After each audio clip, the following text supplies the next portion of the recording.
एक और एक्सपर्ट को शो में शामिल कर लेते हैं। हमारे साथ अमरदेव सिंह भी जुड़ गए। अमरदेव जी, बहुत शुक्रिया आपका समय देने के लिए। स्वागत है आपके टीम स्वदेश पर। अमरदेव जी, कोई पिक्स आप पहले शेयर करना चाहेंगे, फिर आप हम अपने सवाल आपसे पूछेंगे।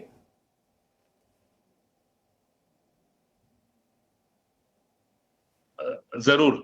तो ओवरऑल मैं ये मानता हूं कि आईटी स्पेस में ये हैप्पीएस्ट माइंड्स पे एक निवेश किया जा सकता है from medium term to long term perspective, because इसमें जो हम लोगों ने देखा है जिस तरह की गिरावट रही है और काफी करेक्शन रहने के बाद ये स्टॉक एक क्रूशियल जोन पे आया है। और मैं ये मानता हूं कि आने वाले समय में 1 साल से 2 साल में this can give very good returns. और कहीं ना कहीं इसको जो है, और मैं ये देखता हूँ कि आईटी सेक्टर के लिए 2025 अच्छा रहने, मैं एक्सपेक्ट कर रहा हूँ कि वो अच्छा रहेगा। एक तो रूपी जो है, रूपी डेप्रिसिएशन का भी इनको बेनिफिट मिलेगा। साथ में जो यूएस में डोनाल्ड ट्रंप का, मैं तो उसे पॉजिटिव पर्सपेक्टिव से देख रहा हूँ कि अपॉर्चुनिटीज काफी बढ़ेंगी इंडियन कंपनीज के लिए।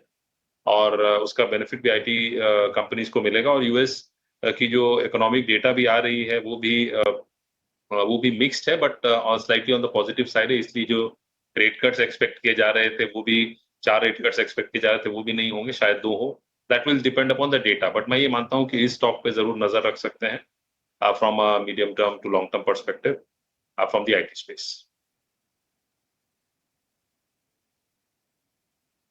तो लंबा आपको रखना पड़ेगा। अमरदेव जी ने आपको 1 से 2 साल का व्यू दे दिया है शेयर पर। हैप्पीएस्ट माइंड्स को लेकर 825 का टारगेट है। याद रखिए, ये कंपनी थोड़ा सा ना चले अच्छे से थी, अच्छे सेगमेंट में काम करती है, लेकिन थोड़े ओवर वैल्यूएशन के चलते फिर हमने देखा कि ये शेयर करेक्ट हुआ और अब सही लेवल पर है। 725 के आसपास के भाव है। 825 के टारगेट इसमें है अमरदेव सिंह की तरफ से। राजेश जी, कुछ शेयर्स हमने देखा था कि पिछले दिनों थोड़े निराश कर रहे थे, लेकिन आज चल रहे हैं। और इक्का दुक्का इसमें शेयर ऐसे भी हैं जो फिलहाल डे हाई पर हैं। आप चेक कीजिए जरा, एबीबी, हडको, इसके अलावा एचएएल में आज तेजी आई है। आईआरसीटीसी का शेयर चल रहा है। इन 4 शेयरों को जरा देखिए और देखिए बताइए कि कहां पर आपको मोमेंटम कंटिन्यू होता हुआ दिख रहा है। किसी ने अगर तेजी की है तो कहां पर तेजी में बने रहे वो। तो देखिए, एक बड़े करेक्शन के बाद ये स्टॉक्स जो आपने अभी जिक्र किया, इनमें एक रिकवरी जरूर बनते हुए दिखी है। अगर मुझे इन सारे तीनों चारों स्टॉक्स में से अगर सिलेक्ट करना है तो मुझे लगता है यहाँ पे जो प्लेसिंग है अभी, वो हुडको की ज़्यादा बेहतरीन लगती है। और हमें लगता है जिस तरीके से स्टॉक में एक अच्छे सपोर्ट एरिया जो कि इसका 220-22 की रेंज में था, उसके आसपास से स्टॉक ने एक सपोर्ट लेके यहाँ पे पुल बैक का ट्रेड बनाया है।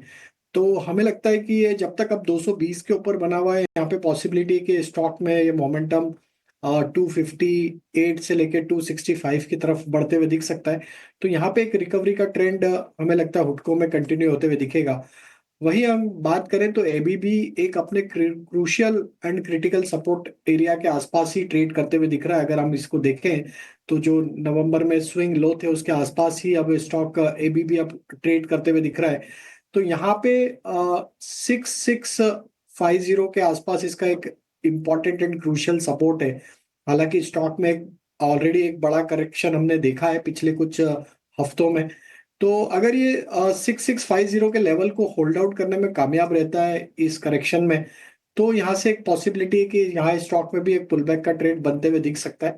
और ये पुलबैक में स्टॉक यहाँ पे 7200 7300 की तरफ बढ़ सकता है। 7300 का लेवल अगर ये क्रॉस करने में कामयाब होता है तो रैली और पुलबैक जो बन रहा है वो 7600 की तरफ भी आगे आने वाले दिनों में देखने को मिल सकता है।